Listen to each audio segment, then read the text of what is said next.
Look at these two tomato plants. Same seed, same row, same rain fell on both of them. One of them is carrying so much fruit the cage can barely hold it up. The other one is tall, dark green, full of leaves, and has maybe 8 tomatoes on it total, most of them still hard and pale at the end of August. 8 tomatoes. That is what this person has to show for a whole season of watering and weeding and bags of fertilizer from the garden center. 8 tomatoes on a plant that looks, from the outside, like it should be thriving. The difference between those two plants is not the seed company. It is not a fancy irrigation system. It is not a $47 bottle of anything with a picture of a tomato on the label. What made that difference is something that costs nothing and that most American households already have in one form or another. In some cases, it is sitting in a 5-gallon bucket in a corner of the yard right now, going to waste. My name is Abraham Yoder. My family has been working this land in Lancaster County, Pennsylvania, for 6 generations. My grandfather's grandfather cleared part of this acreage.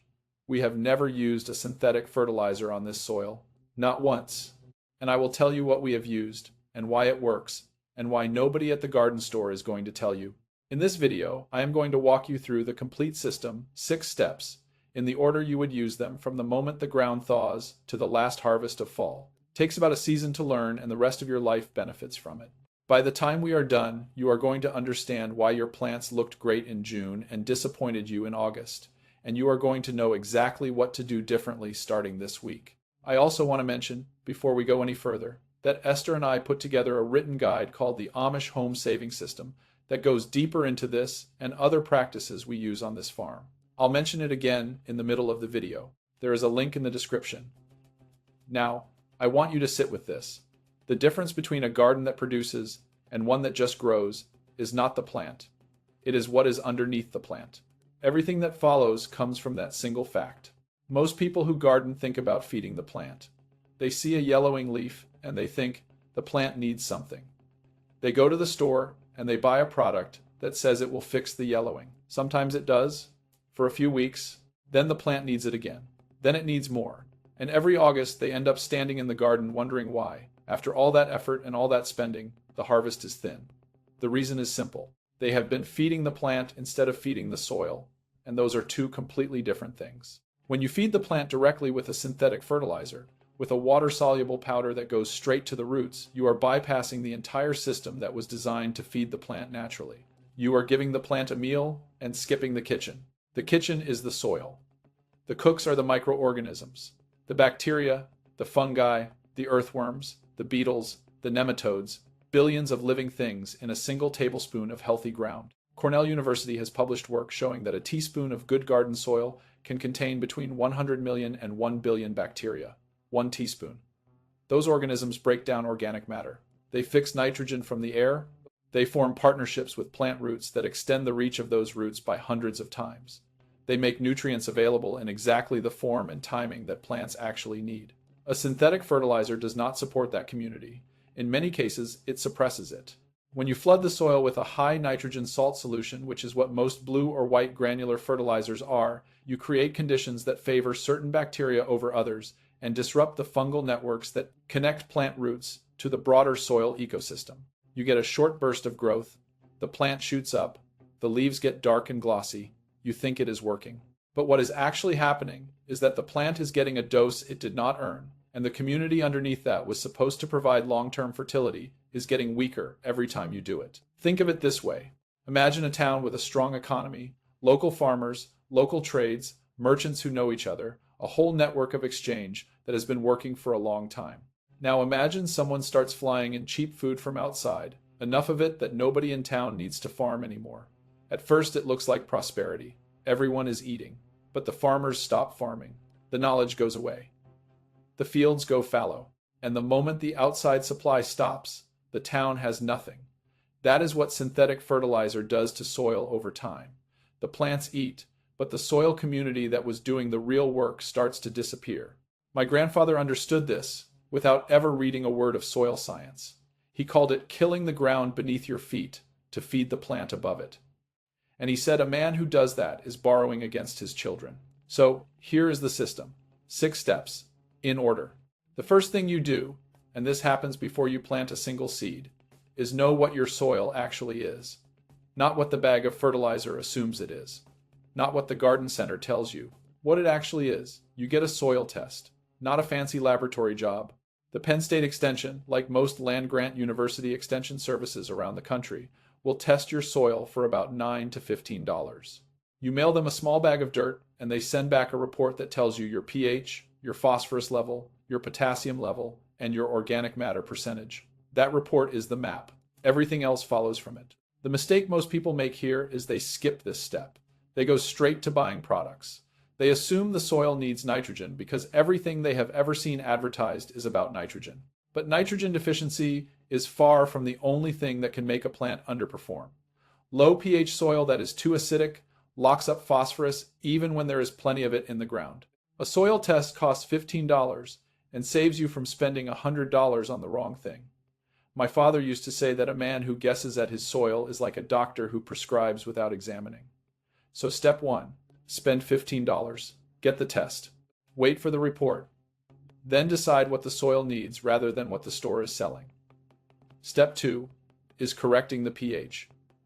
This is where things start to get interesting for people who have never thought about it before. Most vegetables grow best in a pH range of 6 to 7.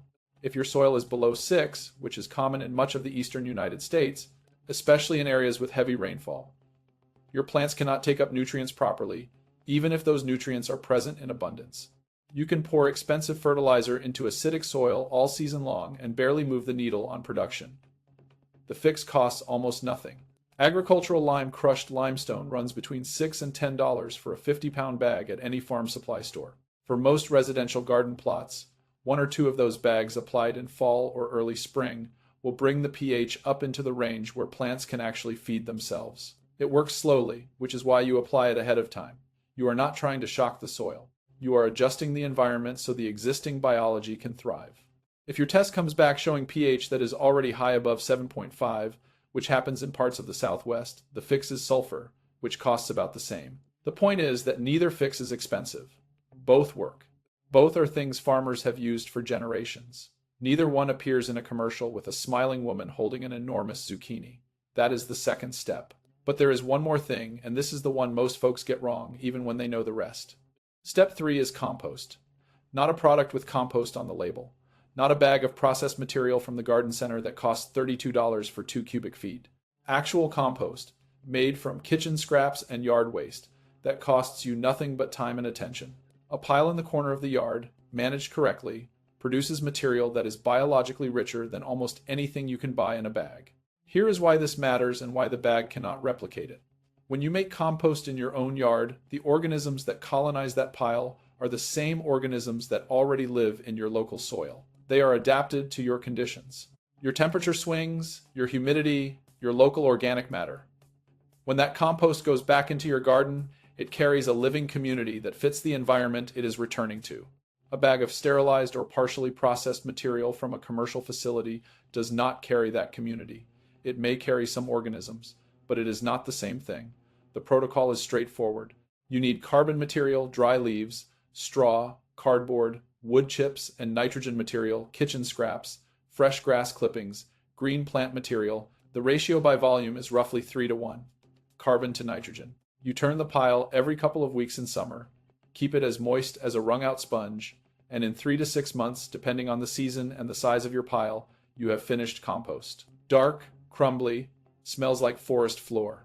That material applied 2 to 3 inches deep across your garden beds before planting does more for long-term soil fertility than anything you will find on a store shelf.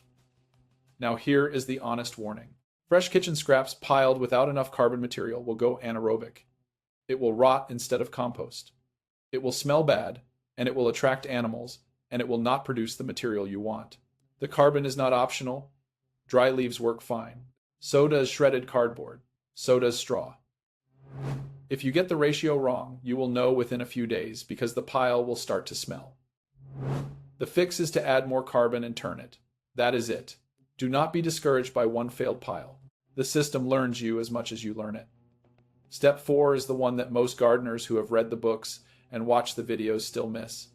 It is about what you take off the plant, not what you give it. And it is the step that explains the tomato in the opening of this video. When a tomato plant, or a pepper plant, or a cucumber vine puts too much energy into foliage, it has less energy for fruit. That is not an opinion. That is basic plant physiology. The plant has a finite amount of photosynthetic energy, and it is making decisions at the cellular level about where to allocate it. If you have given it a high nitrogen fertilizer early in the season, you have pushed the plant toward vegetative growth, more leaves, more stems, more height. It looks impressive. Neighbors comment on how healthy it looks. And then it produces less fruit than a smaller, less impressive plant that was never pushed with nitrogen. The Amish practice that most modern gardeners do not do is pruning. Specifically, removing the suckers from tomato plants. A sucker is the shoot that grows from the junction between the main stem and a branch. If you leave it, it becomes another full stem with its own branches and flowers. That sounds like a good thing. More stems, more flowers, more tomatoes. But the math does not work that way.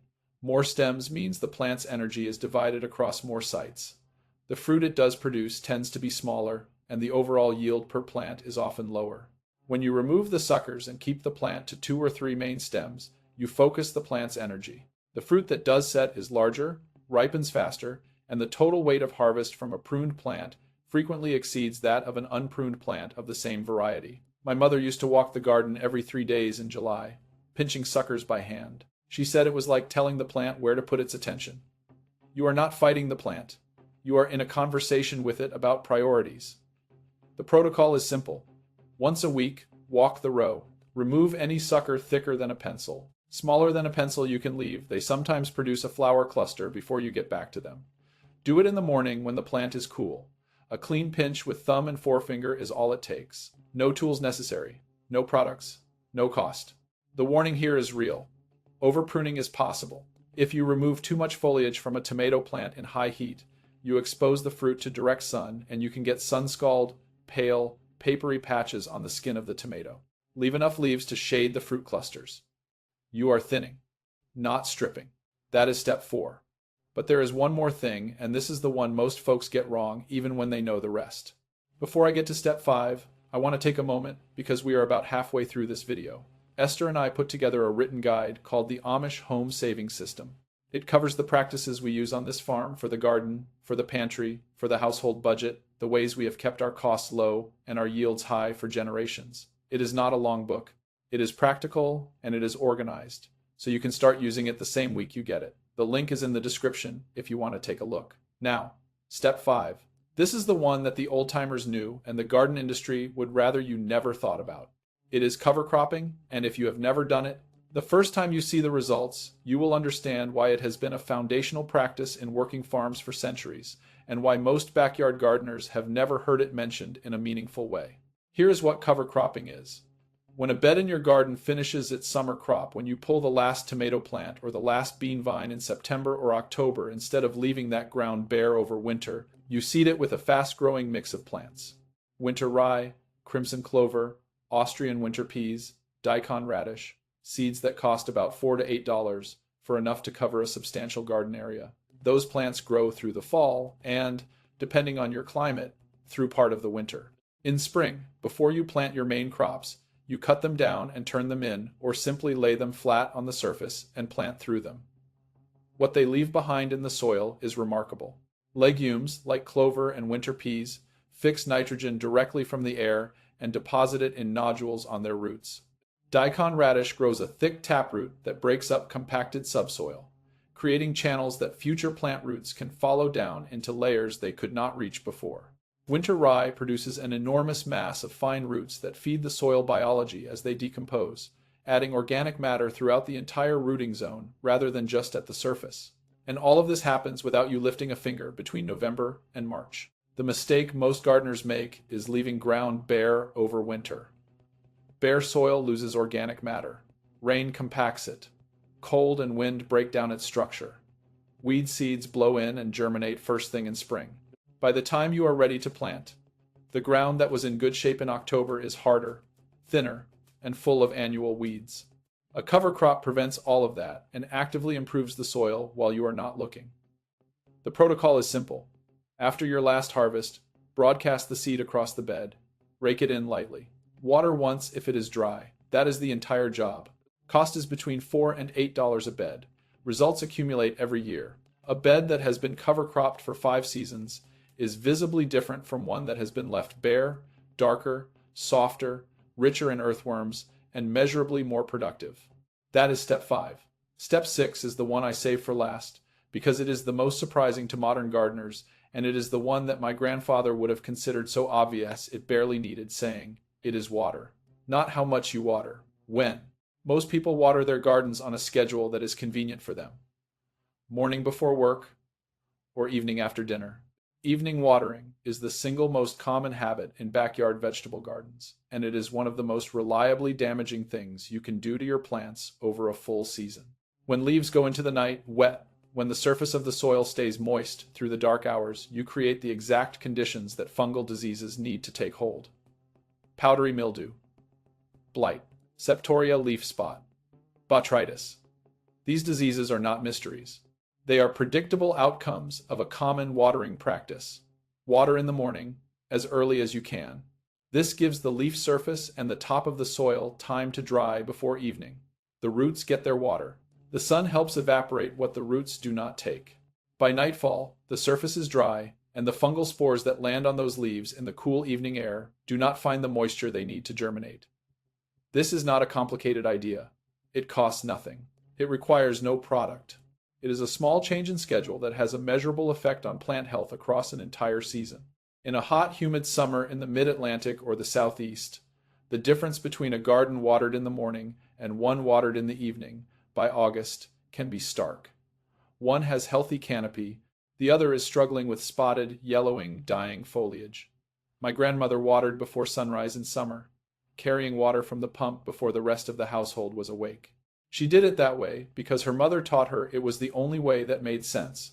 No one sold her a fungicide. She did not need one. Now, if you water with drip irrigation at the root zone, timing matters less because the foliage stays dry regardless. But if you are using a hose or an overhead sprinkler, which is most backyard gardeners' morning is the rule, no exceptions that help you. Now let me tell you who profits from you not knowing any of these 6 steps. Not to rile you, just so you see the shape of the thing. The garden center business model depends on a specific kind of gardener. A gardener who buys products seasonally, who comes back every year for more of the same, and whose soil does not improve enough from year to year to reduce what they need to purchase. That is not a criticism of any individual store or any individual product. It is the structural logic of the market. A bag of Miracle-Gro water-soluble all-purpose plant food, the classic blue powder, costs around $10 to $14 at Home Depot or Lowe's. A typical gardener with a mid-sized vegetable plot might use 2 or 3 of those per season. Call it $30 a year. Soil testing kits, pH adjusters, pesticides for the diseases that show up because the soil biology is out of balance, fungicides for the blight that comes in part from evening watering, it adds up quickly. Industry surveys of American gardeners have found that the average household with a vegetable garden spends somewhere between $200 and $400 per season on garden inputs, seeds, starts, soil amendments, fertilizers, pest controls. Now think about what this system costs. A $15 soil test, done once, may be repeated every 3 to 5 years. A $6 bag of lime, if needed, applied every few years. A free compost pile made from materials you already have. No cost pruning done by hand. $4 to $8 of cover crop seed per bed per year. And morning watering instead of evening watering. Total annual cost of this system after the first year is somewhere between $20 and $40, and every year the soil gets richer, not poorer. A soil that improves every season is a gardener who needs to buy less every season. That is a bad customer. A soil that is dependent on annual inputs to perform is a gardener who comes back every spring and buys the same things again. That is a very good customer. I am not telling you a man schemed this in a back room. No one had to. It is worse than a conspiracy because it is a system nobody had to coordinate. It simply pays better to sell a product that leaves the soil hungry than to teach a man to feed the community that lives under his feet. A plant that is over-fertilized with nitrogen produces lush foliage and less fruit, and the gardener blames the variety or the weather and comes back next year to try a different product. A gardener who has been pruning suckers and cover cropping and morning watering for 4 years barely visits the fertilizer aisle. The first gardener is a reliable revenue source. The second one is not. No one had to design this. The economics designed it on their own. My grandfather never spent money on his garden soil beyond what nature did not already provide. When he needed potassium, he used wood ash from the fireplace free, already in the house, high in potassium and calcium, slightly alkaline. You can sprinkle wood ash around the base of your plants at a rate of about a pound per 10 square feet, and it will raise your potassium levels and gently adjust pH at the same time. The only warning is not to use it on acid-loving plants like blueberries, and not to overdo it. Too much ash can push pH too high. A light application once a season is the right amount. It is free. It has always been free, and it never appeared in a television commercial. He also used the liquid left over from boiling vegetables, the water from cooking potatoes or beans or corn, cooled to room temperature, poured at the base of plants. It carries trace minerals that leached out during cooking. You are not replacing a fertilizer with it. You are adding a light feed that would otherwise go down the drain. Costs nothing. Esther does it to this day. These are not secrets in the sense of hidden knowledge. They are just knowledge that does not generate revenue when it spreads. Every bit of it was known by every farming family in Lancaster County a century ago and would have seemed too obvious to write down. The writing down happened because the generation that carried it in their hands started to be replaced by a generation that was handed a product instead. So here is what I want you to do this week. If you have not gotten a soil test, that is your first action. Go to your state's land-grant university extension website, Penn State, Cornell, Purdue, NC State, wherever you are, and order a test kit. Cost is $15 or less in every state I know of. Fill the bag with soil from a few spots in your garden mixed together. Mail it. Wait for the report. While you are waiting, start a compost pile if you do not have one. Find a corner of the yard. Start with a layer of dry leaves or cardboard a foot deep if you have it. Add your kitchen scraps on top. Cover with more carbon material. That is all you need to do this week. You do not need a bin. You do not need a thermometer. You need a pile and the willingness to add to it. If you are in the middle of the season right now, walk your tomato plants today. Look at the junction between the main stem and every branch. If you see a shoot growing out of that junction, a sucker, pinch it off with your fingers. Do it in the next cool part of the day. See how the plant looks a week from now. And if you have been watering in the evening, move your watering to the morning starting tomorrow. One change, zero cost, measurable effect by midsummer. These four things together, the test, the pile, the pruning, the watering time, will cost you about $15 and a few hours of attention this season. By next spring, you will have a soil test result that tells you exactly what your ground needs. A compost pile producing real material to feed that ground, tomato plants that have been pruned correctly for the first time, and a season's worth of healthier foliage because you changed when the water falls. That is the beginning of a garden that improves every year instead of needing more product every year. Now I want to hear from you. What does your harvest look like in August compared to June? Do your plants start strong and lose steam? Have you ever had a season where everything looked great until about 6 or 8 weeks after transplant and then production just stopped? Tell me your region, tell me what you are growing, tell me what you have tried. I read every one of these comments and I answer when I can. The people who write in with the most detail tend to get the most useful answers back. Next video, I am going to go deep on one specific topic that I have only touched on here. The fungal network underneath your soil, what it is, how to protect it, how to know if you have already damaged it, and the single practice that rebuilds it faster than anything else I know. It connects directly to what we talked about today, and it will change how you think about what you see when you dig up a shovel of ground. If that interests you, make sure you are subscribed so you do not miss it. My father told me once that a man does not own good land. He borrows it from the people who come after him, and the measure of his stewardship is whether he leaves it better than he found it. 6 generations of my family have worked to leave this soil better.